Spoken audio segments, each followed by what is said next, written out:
ప్రభువును, రక్షకుడును, విమోచకుడును,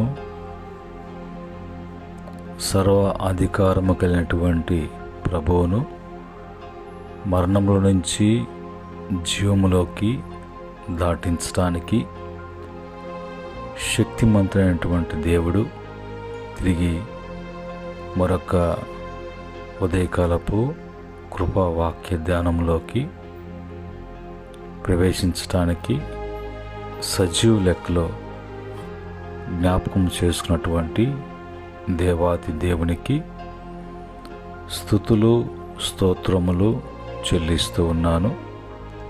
అలాగనే మానక ప్రతిరోజు మరి వాక్య ధ్యానములో, కృపావాక్య ధ్యానములో పాలుపంపులు కలిగి వాక్యం వింటూ బలపడుతూ అనుసరిస్తున్నటువంటి దేవుని బిడ్డలందరికీ కూడా ప్రభు పేరిట వందనములు, ప్రభు పేరిట శుభములు తెలియచేస్తూ ఉన్నాను.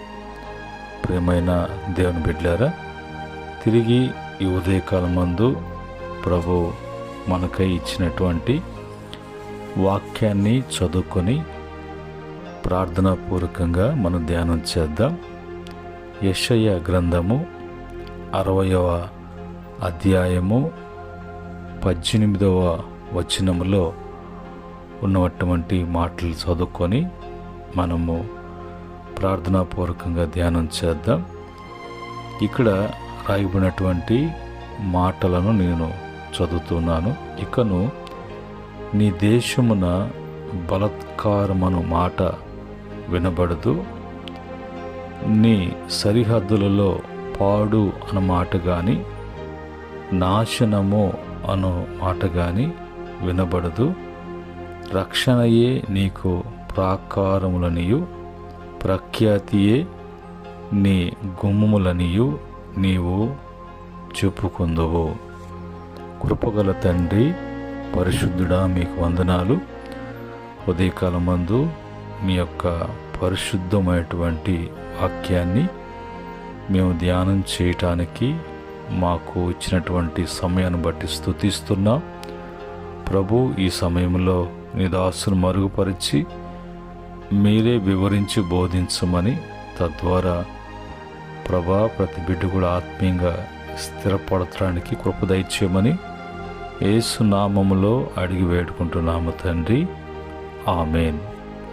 ప్రియమైన దేవుని బిడ్డలారా, ఈ సమయంలో మరి ప్రభు వాక్యము చెప్పేటువంటి మాటలు ఏంటంటే బలాత్కారము అని కానీ, నాశనము అని కానీ, పాడు అన్న మాట కానీ నీకు ఇంకా వినబడదు. అలాంటి బలాత్కారములతో కూడినటువంటిది, అలాగనే నాశనముతో కూడినటువంటిది, పాడు అనేటువంటిది కానీ ఏది కూడా మరి నీకు వినబడదు. అవి ఇంకా నువ్వు చూడవు.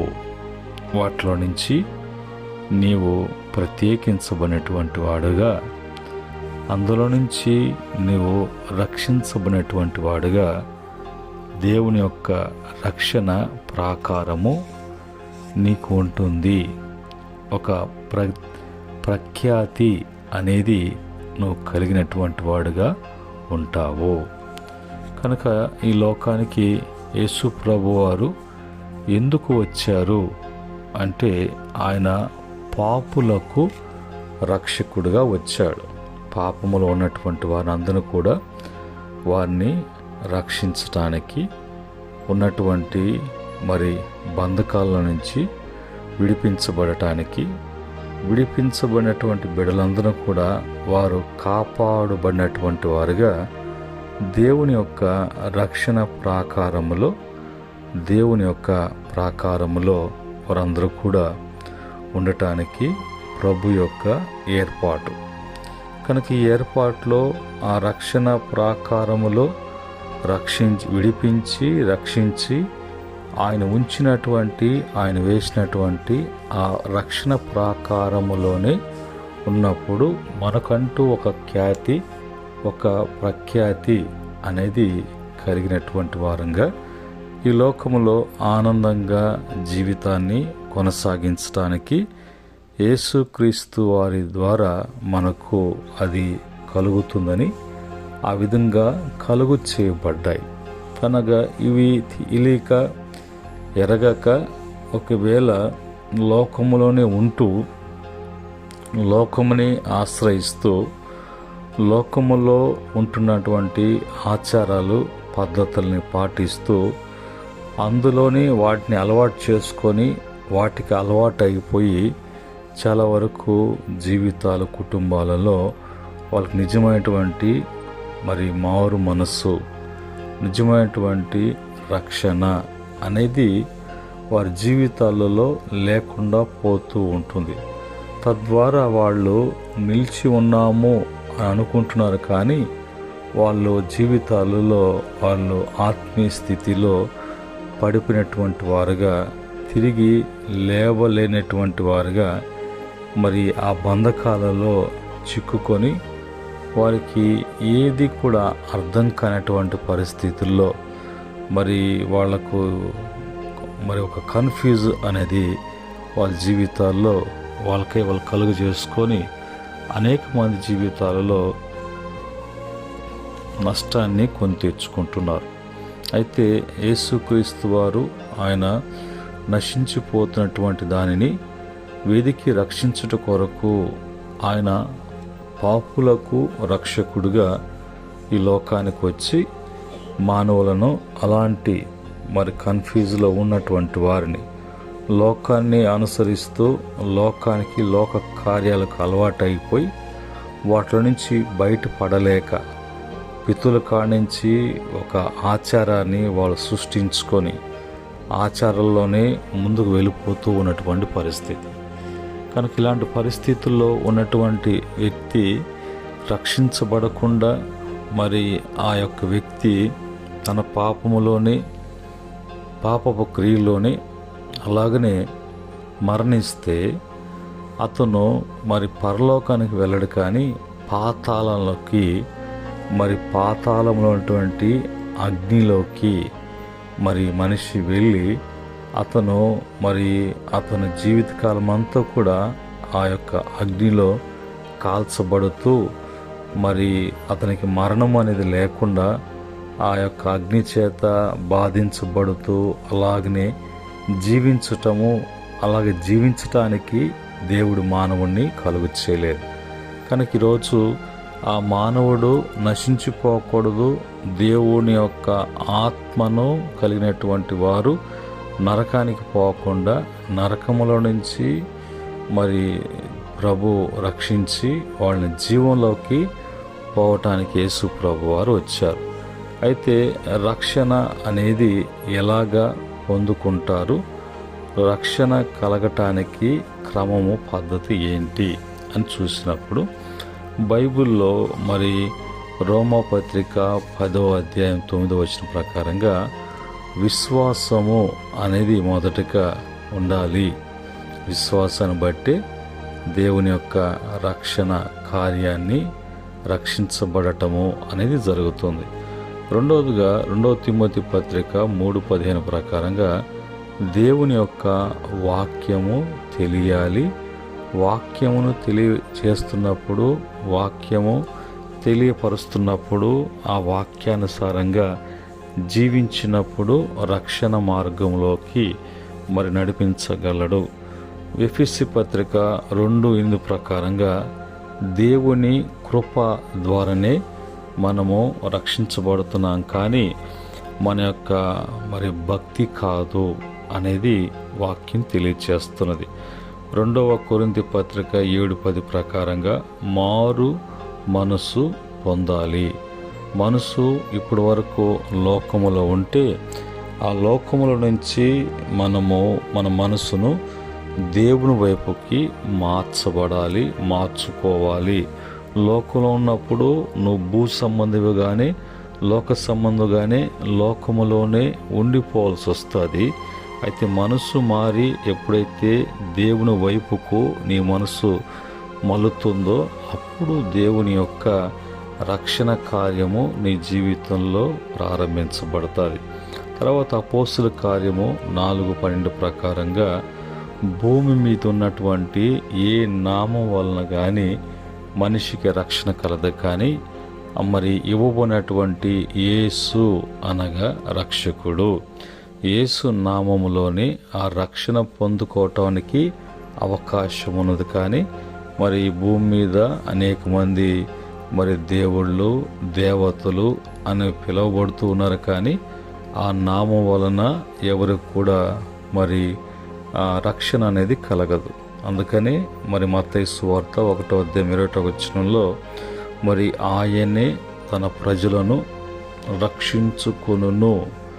రక్షించును అనే మాట మనం చూస్తున్నాం. అలాగనే మరి బైబిల్లో రోమపత్రిక 10:9-10 ప్రకారంగా మన పాపములన్నిటిని కూడా ఆయన ఎదుట ఒప్పుకోవటము ద్వారా రక్షించబడతాం.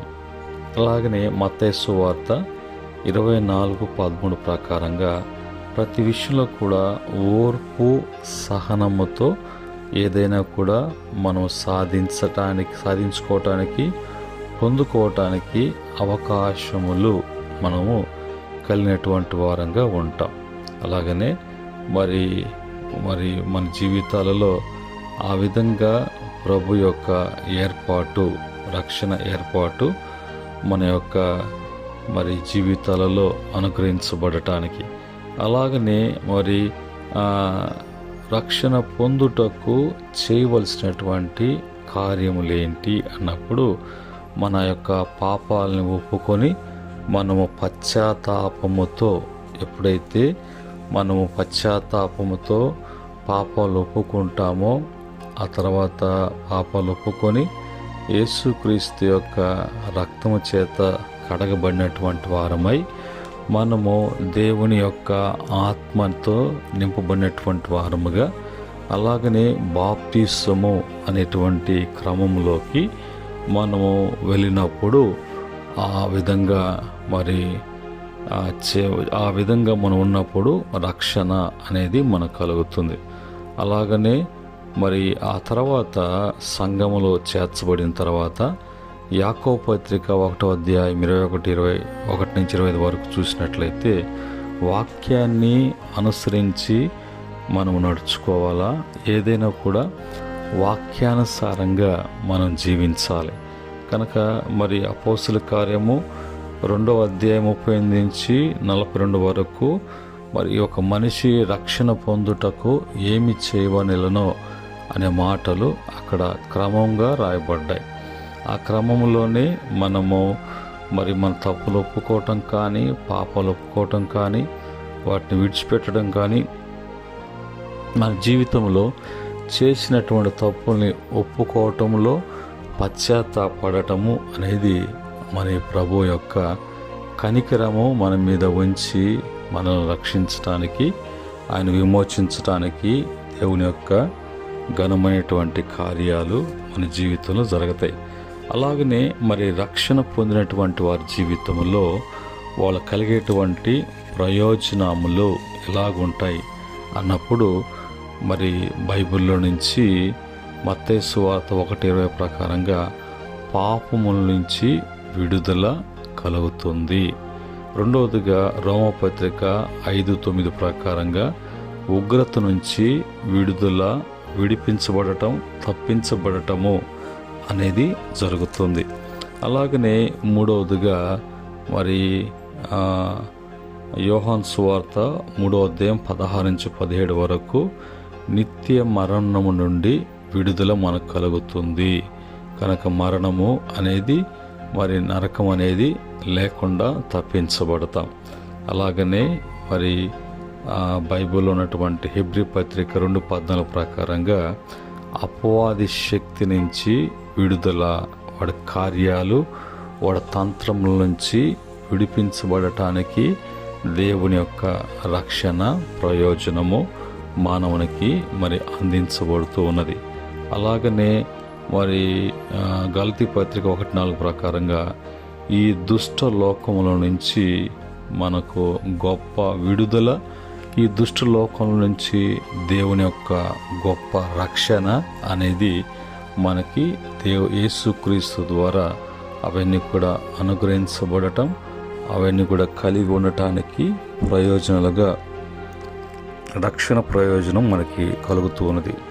ఆ క్రమంలో బైబిల్లో మరి రక్షణ పొందుకున్నటువంటి వారు ఉన్నారు, దేవుని యొక్క రక్షణ కలిగినటువంటి వారుగా ఉన్నారు. వారు ఎవరు అంటే మొదటగా జక్కయ్య. లూకాసు వార్త 19వ అధ్యాయము 1-10 వరకు చూసినప్పుడు పుట్టి జక్కయ్య జీవితంలో మరి తను చేసినటువంటి తప్పులన్నిటి విషయంలో పశ్చాత్తాపడి తను చేసినటువంటి ప్రతి ఒక్క మరి పొరపాట్లను బట్టి యేసు క్రీస్తు ఎదుట ఒప్పుకొని ఇంక నుంచి నేను చెయ్యను అని ఒక తీర్మానము తీసుకొని ఆయన ముందు మాట్లాడుతున్నప్పుడు యేసు ప్రభువారు అంటారు, ఇతను నిజముగా అబ్రహాము కుమారుడే, నేడు ఈ ఇంటికి రక్షణ అనేది వచ్చింది అని చెప్తారు. కనుక ఈరోజు మన జీవితాల్లో మనము మరి నామకార్థమైనటువంటి క్రైస్తవులముగా మరి ఆచారాలను కల్పించుకొని జీవించేటువంటి క్రైస్తవులుగా, ఒకవేళ మాకు అన్నీ తెలుసు అనేటువంటి ఉద్దేశముతో మరి ప్రవర్తించేటువంటి క్రైస్తవులుగా కాకుండా క్రీస్తుని పోలి క్రీస్తుని అనుసరించి మరి ప్రతి ఒక్కరు కూడా జీవించవలసినటువంటి పరిస్థితి. ఆ యేసు ఎవరో చూడగోరేనో అంటే ఆయన గురించి తెలుసుకొని ఆయన చెప్పేటువంటి బోధలు, ఆయన చూపించినటువంటి క్రమాల్ని అనుసరించటానికి తను అనుకున్న ఆలోచనల ఉద్దేశాల ప్రకారంగా రక్షణ అనేది కలగదు అని తెలుసుకున్నటువంటి జక్కయ్య యేసు ప్రభువారిని చూశారు. యేసు ప్రభువారిని తన ఇంట్లోకి, తన యొక్క కుటుంబంలోకి, తన యొక్క హృదయంలోకి చేర్చుకొని తన పాపాలన్నీ కూడా తప్పులు పొరపాట్లన్నీ ఒప్పుకొని దానికి వెంటనే ఏంటి పరిష్కారము, చేసిన దానికి తిరిగి నేనేం చేయాలి అని అతనన్నీ కూడా యేసు ప్రభు ఎదుట అతను చెప్తూ ఉన్నప్పుడు యేసు ప్రభు వారు అప్పుడు ఆయన చెప్పారు, నిజముగా ఇతను అబ్రహాం సంతానమే, నేడు ఈ ఇంటికి గొప్ప రక్షణ వచ్చింది అన్నట్లుగా అక్కడ సంభాషణ. రెండవదిగా మరి అపోస్తుల కార్యంలో జైలు అధికారి విషయంకి వచ్చినప్పుడు దేవుని యొక్క రక్షణను అతను కోరుకున్నాడు. అక్కడ పౌలుశీలులు స్తుతిస్తున్నప్పుడు భూకంపం రావటము, సంఖ్యలు తెగిపోవటము, పునాదులు కదలటము, చెరసాల తలుపులు తెరవబడటము, ఇవన్నీ చూసినప్పుడు అతనిలో భయం కలిగి మరి దీనికంత బాధ్యత నేను కదా అని అతను ఆత్మహత్య చేసుకోవటానికి అగత్యానికి మరి పాల్పడ్డాడు. అలాంటి పరిస్థితుల్లో మరి పౌలు గారు చెప్తారు, అయ్యా దయచేసి మీరు మరి ఆ విధంగా తొందరపడవద్దు, మేము ఎవరు కూడా ఎక్కడికి వెళ్ళలేదు అన్నప్పుడు దీపం వెలిగించి వచ్చి మొట్టమొదటిసారిగా ఆ జైలు అధికారి మాట్లాడినటువంటి, అడిగినటువంటి, వేడుకున్నటువంటి మాట ఏంటంటే, అయ్యలారా నేనును నా కుటుంబమును రక్షించబడటానికి నేనేం చేయాలి అన్నప్పుడు మరి అక్కడ పౌలు గారు అంటారు, ప్రభు అయిన యేసుక్రీస్తునందు విశ్వాసం ఉంచుము, నీవును నీ ఇంటి వారును రక్షించబడతారు అనే మాట అక్కడ మరి రాయబడి ఉన్నది. ఆ మాట పలికిన వెంటనే ఆ రక్షణ కొరకు అతను ఆ రాత్రే ప్రభు ఎదుట దేవుని యొక్క వాక్యాన్ని విని విశ్వసించి తనను తనతో ఉన్నటువంటి తన కుటుంబం అంతా కూడా బాప్టిజం తీసుకొని వాళ్ళు దేవుని బిడ్డలుగా వాళ్ళు చేర్చబడ్డారు, ఆ లిస్టులో చేర్చబడ్డారు. అది క్రమం. అలాగనే యోబు జీవితంకి వచ్చినప్పుడు కూడా యోబు జీవితంలో యోబు గ్రంథము 1వ అధ్యాయం 1-5 వరకు మరి 8-10 వరకు చూసినప్పుడు యోబు కుటుంబానికి కూడా మరి దేవుని యొక్క రక్షణ ప్రాకారము, రక్షణ కంచె, రక్షణ వాళ్ళకి ఇవ్వబడింది. కారణం ఏంటి అంటే యోబు యెహోవా యందు భయభక్తులు కలిగి చెడుతనాన్ని విసర్జించాడు. యోబు నీతివంతుడు, న్యాయవంతుడు, యెహోవా యందు భయభక్తులు కలిగినటువంటి వాడు కనుక ఆ భక్తి జీవితము అతని కుటుంబాన్ని కలిగిన యావత్తును కూడా మరి రక్షించబడటానికి, దేవుని యొక్క రక్షణలో ఉండటానికి ప్రభు యొక్క సహాయము అతనికి అందించబడింది. ప్రియమైన దేవుని బిడ్డలారా, ఈ ఉదయకాలమందు దేవుని వాక్య ప్రకారంగా ఇంకా ఆ రక్షణ కలిగినటువంటి వారుగా ఉన్నటువంటి వారి జీవితములో వాళ్ళకి ఇంకా బలత్కారము, నాశనము, పాడు అనేటువంటి మాట ఇంకా వినడు. అలాంటివి కూడా రాకుండా దేవుని యొక్క రక్షణ అతనికి, వారికి, వారి కుటుంబాలకి ఉంటాయి కనుక ఈరోజు రక్షణ ఎలాగ పొందుకోవాలి అనే మాటల్ని మనం విన్నాం. రక్షణ మరి పొందుకోవటానికి జరగవలసిన కార్యాలేంటి చెప్పుకున్నాం. రక్షణ పొందుకుంటే ప్రయోజనాలు ఏమిటో చెప్పుకున్నాం. రక్షణ పొందినటువంటి ముగ్గురు యొక్క జీవిత సాక్ష్యాలను వాక్యానుసారంగా చూసాం. ఇవన్నీ కూడా మరి కలిగినప్పుడు ఆయన ఒక రక్షణ ప్రాకారము, ఇంకా నాశనము, పాడు, ఇలాంటి బలత్కారముతో కూడినటువంటి కార్యాలు మన మీదకి ఎలాంటి ఫోర్స్ అనేది రాకుండా ప్రభు రక్షణ ప్రాకారము మనల్ని కాచి కాపాడి భద్రపరిచి మరి ఆ రక్షణలోనే మనము మార్గము, సత్యం, జీవమైనటువంటి యేసయ్య ద్వారా నిత్య జీవం పొందేటువంటి భాగ్యము పరమందున్నటువంటి తండ్రి మనకిచ్చినటువంటి మహాభాగ్యం. ఇట్టి భాగ్యము, ఇట్టి స్థితి ప్రతి బిడ్డ కూడా దేవుడు అనుగ్రహించునుగాక. ఆమేన్. ప్రార్థన. ప్రేమగల తండ్రి, కృపగలైనటువంటి మా ప్రభు, ఈరోజు మీ యొక్క రక్షణ గురించి మీరు వివరించి బోధించారు. రక్షణ లేనప్పుడు పరిస్థితులు ఏ విధంగా ఉంటాయి, రక్షణ ప్రాకారములో ఉన్నప్పుడు ఎలాంటి ప్రయోజనాలు, మేలు కలగతాయి అనేది బహుతేటగా మీరు తెలియచేసిన విధానాన్ని బట్టి స్తుతిస్తున్నాం ప్రభు, గణపరుస్తున్నాం. గనుడ మీరు మహిమ తెచ్చుకోండి.